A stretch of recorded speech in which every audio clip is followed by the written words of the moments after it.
अगर वो गो तस्करी के लिए ले जा रहा है तो उसको वहीं काट दो। कानून का तो बाद में देखा जाएगा। पब्लिक के पीटने के दौरान अगर उसको इलाज पुलिस ने नहीं कराया, मर गया, तो इसमें एक व्यक्ति की किसी की जिम्मेदारी नहीं। गाय को बचाते समय अगर कोई गो तस्कर मर जाता है मतलब रक्षकों पे, तो इसमें कोई बुराई नहीं है। भाई गाय हमारी माता है, उसको बचा रहे हूँ।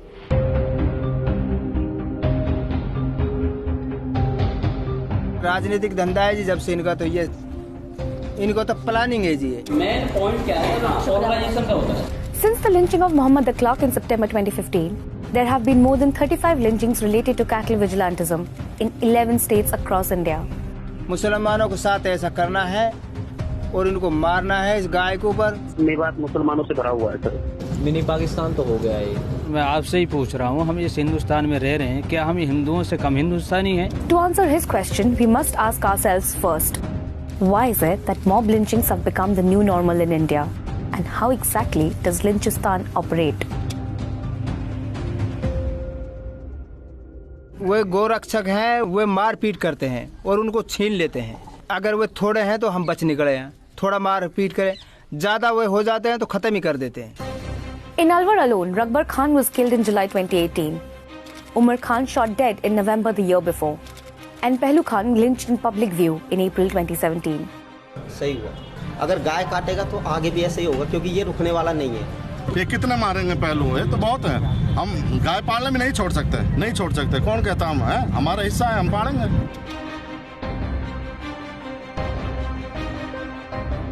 At the core of the Goraksha network is the WhatsApp group, or rather, the hundreds of WhatsApp groups.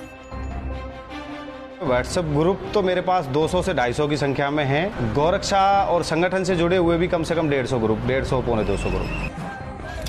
Propaganda videos of Goraksha circulated non-stop. And with faster internet and more smartphones, these messages just take seconds to go viral, even if they're fake. WhatsApp में पता लग जाता है कि इस number से गाड़ी यहाँ से आ रही है, इस रोड से जाएगी, तो इनको पकड़ लो। एक बार आप जाके कह दो कि गाय की गाड़ी आ रही है और मुसलमान गाय की गाड़ी ला रहे हैं, हिंदू अपने आप एक इकट्ठा हो रहा है। संवैधानिक कोई अधिकार है? संवैधानिक कोई अधिकार नहीं है, लेकिन इनके खुद ने अपना एक नेट बनाया हुआ है, एक कमेटी बनाई हुई है। So the network of vigilantes is ready. All they need now is legitimacy. आप लोगों को गौरक्षकों से मदद मिलती है?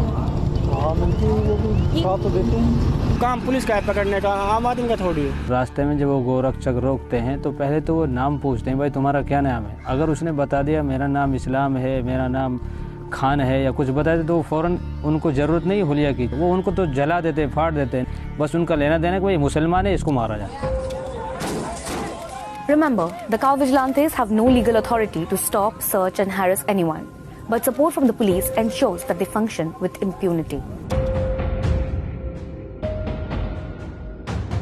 कुछ लोग बहुत गुस्से में आते हैं कि जो मारने की सोचते हैं कि मार तो इनको नहीं की, क्योंकि भीड़ का कोई रूप नहीं होता। भीड़ में क्या एक कोई व्यक्ति होता नहीं है, हजारों सैकड़ों की संख्या में व्यक्ति होते हैं। अब उसमें आप कैसे पहचानोगे कि ये कौन था? पुलिस केस तो होगा नहीं, क्योंकि भीड़ का तो कोई रूप होता ही नहीं। अगर जब तक कोई किसी को बताएगा नहीं, पुलिस केस होगा ही नहीं। तो मतलब वो बच जाएगा जो मार दिया? जो भी है बच जाएगा। The impunity bred, the attack is next. And make no mistake, mob lynchings rarely happen in the heat of the moment. It's organized crime. पहले तो ये देखा जाता है कि वो ले जा रहा कहाँ है। अगर वो गो तस्करी के लिए ले जा रहा है तो उसको वहीं काट दो। भीड़ में एक बार किसी ने कह दिया कि मारो, तो सारे के सारे एकदम एक्शन लेते हैं कि मारो भाई, कर दो, कुछ भी कर दो, और उसमें कोई गलती नहीं। क्योंकि हमारी माँ को जब काटा जाता है ना, तब तकलीफ किसको होती है? हमको होती है। तो मेरे अंदाजा से तो उसको भी काट देना चाहिए।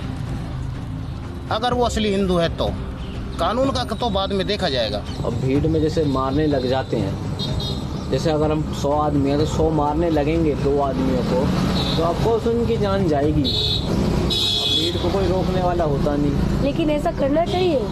ऐसा करना चाहिए, बिल्कुल करना चाहिए। If you're a leader, you've got to lead by example. When the deed is done, condemn those who did it.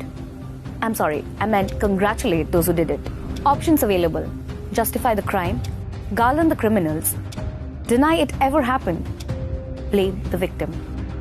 people who commit these hate crimes are treated as heroes, they're protected, they're wrapped in the national flag, they are garlanded, people come out in their support. So much so that a couple of them are actually planning to contest the 2019 Lok Sabha polls. Rupendra Rana, accused of lynching Mohammad Akhlaq in Dadri, is soon to be Umeedwar from Noida. It's the UP Navnirman Sena's way of congratulating him for respecting the Gau Mata and going to jail for her. Talk about work experience.